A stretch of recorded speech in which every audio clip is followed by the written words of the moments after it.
सभी मित्रों को नमस्कार। मैं कविंद्र शर्मा कल दिन भर छाई रही और आज की न्यूज़पेपर की सुर्खियों को लेकर पुनः उपस्थित हूँ। देखते हैं कि आज क्या खबरें हैं।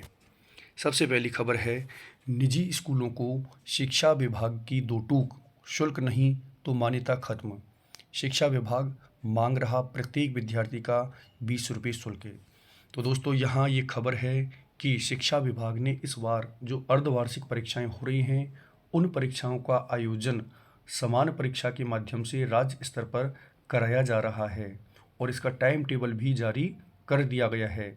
इस बार शिक्षा विभाग द्वारा प्रत्येक विद्यार्थी से 20 रुपये का शुल्क तय किया गया है, लिया जा रहा है। जबकि पहले जब ये जिला स्तर पर परीक्षा होती थी तो इसका शुल्क 6 रुपये था। तो इस संबंध में खबर यह है कि यदि निजी स्कूलों ने शुल्क जमा नहीं करवाया तो उनकी मान्यता खत्म की जा सकती है। देखते हैं अगली खबर। देखिए अगली खबर क्या है। अगली खबर है, नगर निकाय जो 185 हैं, उन 185 नगर निकायों में सफाई कर्मचारी की भर्ती हो रही है और उस भर्ती के लिए आवेदन की तिथि 28 नवंबर से 5 दिसंबर तक है। और इस आवेदन प्रक्रिया में जो भी नियम बनाए गए हैं, उन नियमों में अब एक नया पॉइंट जोड़ दिया है और उस पॉइंट में कहा गया है कि अब अभ्यर्थी अनुभव प्रमाण पत्र अपलोड नहीं कर सकेंगे। इससे एक विवाद की स्थिति उत्पन्न हो रही है। तो ये खबर आई थी। अब हम देखते हैं तीसरी खबर। तीसरी खबर क्या है कि राजसमंद से खबर है, 60 से अधिक स्कूल क्रमोन्नत, पदों की स्वीकृति नहीं, शिक्षा निदेशक से मिला दल, 600 शिक्षक अधिशेष, 300 के समायोजन, अन्य को बाहरी जिलों में भेजने की संभावना, टीएसपी से नॉन टीएसपी में आने से भरे शिक्षकों के पद।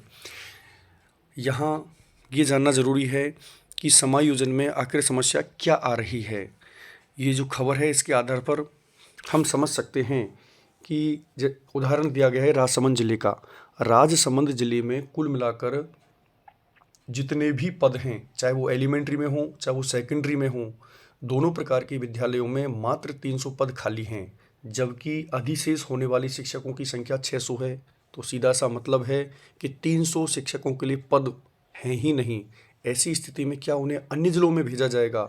इस प्रकार का ये एक विवाद पैदा हो रहा है। ये एक राजसमंद का ही उदाहरण है, अन्य जिलों में भी ऐसी स्थितियां पैदा हो सकती हैं। और ये स्थितियां क्यों पैदा हुई हैं, इसका मुख्य कारण बताया गया है कि टीएसपी से जब नॉन टीएसपी में बहुत सारे शिक्षक आए हैं तो उन शिक्षकों के आने से शिक्षकों के पद भर गए हैं। इसके अलावा विद्यालयों को क्रमोन्नत भी कर दिया गया है और भी अन्य कारण इसमें हो सकते हैं। इन सारी समस्याओं को जो भी है समाधान उनका ढूंढने के लिए शिक्षक संगठनों का दल है वो निदेशक महोदय से मिला है। देखते हैं अगली खबर। अगली खबर है कि पशु परिचर परीक्षा आज से 3 दिन तक 2 पारियों में परीक्षा होगी, दिनांक 1 से लेकर 3 तारीख तक। ये खबर है पशु परिचर परीक्षा से लेकर। अगले हम देखते हैं, हाईकोर्ट ने कहा था कि नई सूची बनाएं, निगम ने 16 सफाई कर्मी बर्खास्त कर दिए। देखिए, राजस्थान हाईकोर्ट ने जोधपुर नगर निगम की सफाई कर्मचारियों की ओर से एक याचिका दायर की थी और उसमें रिव्यू पिटीशन पर अपना फैसला सुनाया है और उन्होंने स्पष्ट कर दिया है कि किसी भी सरकारी कर्मचारी को सेवा से बर्खास्त नहीं किया जा सकता। जो बर्खास्तगी हुई थी उस संबंध में पुनः नई सूची बनाने का एक आदेश दे दिया है। देखते हैं अगली खबर। अगली खबर है, मुख्यमंत्री आयुष्मान आरोग्य योजना के तहत मिलेगा 25 लाख रुपए का निःशुल्क इलाज। देखिए, यहाँ राजस्थान में पूर्व में चिरंजीवी योजना चलती थी, उसका नाम परिवर्तन करके अब मुख्यमंत्री आयुष्मान योजना कर दिया है, जिसके मैसेज आप सभी के मोबाइल में भी आते हैं आभा कार्ड के नाम से। और उसी योजना के अंतर्गत 70+ जो वरिष्ठ नागरिक हैं उन नागरिकों का एक नई योजना उसमें इंक्लूड की गई है। उस योजना का नाम है माँ योजना। उस माँ योजना के अंतर्गत 25 लाख रुपए का निःशुल्क इलाज इसमें किया जाएगा। और इसमें करना क्या होगा, तो माँ योजना के जो जिला समन्वयक हैं उन्होंने ये जानकारी दी है कि जो भी वरिष्ठ नागरिक आयुष्मान भारत योजना के अंतर्गत अपना वय बंधन कार्ड बनवा लेंगी उन्हें स्वतः ही इसका लाभ मिलने लग जाएगा। तो जो भी लोग इससे संबंधित हैं, संबंधित को जागरूक करें। अगली खबर है national means cum merit scholarship के लिए आवेदन 10 दिसंबर तक। NMMS इसका शॉर्ट नेम है और इस परीक्षा के लिए आवेदन की जो अंतिम दिनांक है वो 10 दिसंबर तक है। पूर्व में इसके बारे में हम जानकारी ले ही चुके हैं कि कक्षा 8 में जो विद्यार्थी पढ़ रहे हैं ऐसे बच्चों के लिए आवेदन करवाना है। कक्षा 7वीं में 55% अंक आना ज़रूरी है। 19 जनवरी को इसकी परीक्षा होगी और 10 जनवरी 2025 को इसके एडमिट कार्ड जारी होंगे। तो 10 दिसंबर इसका अंतिम दिनांक फॉर्म भरने का बताया गया है। इससे पूर्व आवेदन करें ताकि किसी भी प्रकार की सर्वर की जो प्रॉब्लम उससे बचा जा सके। अगली खबर देखते हैं 31 जनवरी तक जीवित प्रमाण पत्र प्रस्तुत कर सकेंगे पेंशनर्स। देखिए पेंशनर्स के लिए जीवित प्रमाण पत्र प्रस्तुत करना अनिवार्य होता है और इसमें बहुत सारे पेंशनर्स के द्वारा जीवित प्रमाण पत्र समय पर प्रस्तुत नहीं किए गए थे, तो ये डेट बढ़ा दी गई है और डेट बढ़ाकर अब 31 जनवरी 2025 कर दिया गया है। पहले ये डेट 30 नवंबर थी। अतः जो भी पेंशनर्स मिलने वाले हैं, परिवार में हैं, कैसे भी हैं, उनसे कहें कि 31 तारीख से पहले अपना जीवित प्रमाण पत्र सबमिट करवा दें। अगली खबर है बीकानेर से डेप्यूटेशन पर गए शिक्षकों को कार्यमुक्त करने के निर्देश। इसमें देखिए खबर मुख्य रूप से क्या है कि प्रारंभिक शिक्षा विभाग में डेप्यूटेशन पर गए शिक्षकों को कार्यमुक्त होकर अपने मूल पदस्थापन पर लौटना होगा।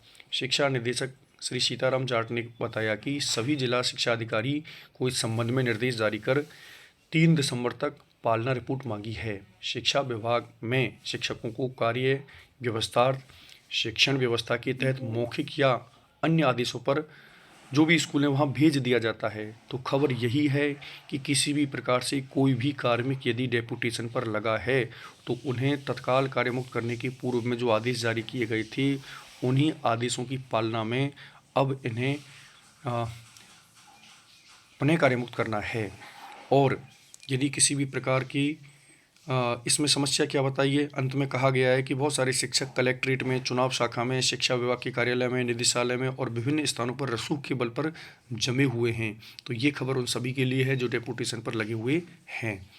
अगली खबर है नेशनल टेस्टिंग एजेंसी इसके द्वारा NTA के द्वारा UGC नेट की जो परीक्षा है इस वर्ष की, उसके आवेदन ऑनलाइन शुरू हो चुके हैं। जो भी कार्मिक हैं, जो भी अभ्यर्थी हैं अप्लाई करना चाहते हैं 10 तारीख तक इसकी आवेदन कर सकते हैं। 10 का मतलब 10 दिसंबर तक इसके लिए अप्लाई कर सकते हैं।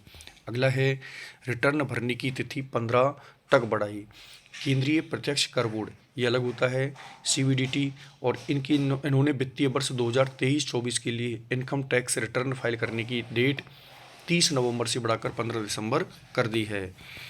यह समय सीमा इंटरनेशनल ट्रांजैक्शन है और धारा 92E के तहत रिपोर्ट करने वाले करदाताओं के लिए बढ़ाई गई है, नॉर्मल के लिए नहीं है। अगला है कांस्टेबल पद के लिए शैक्षणिक योग्यता अब सेकेंडरी।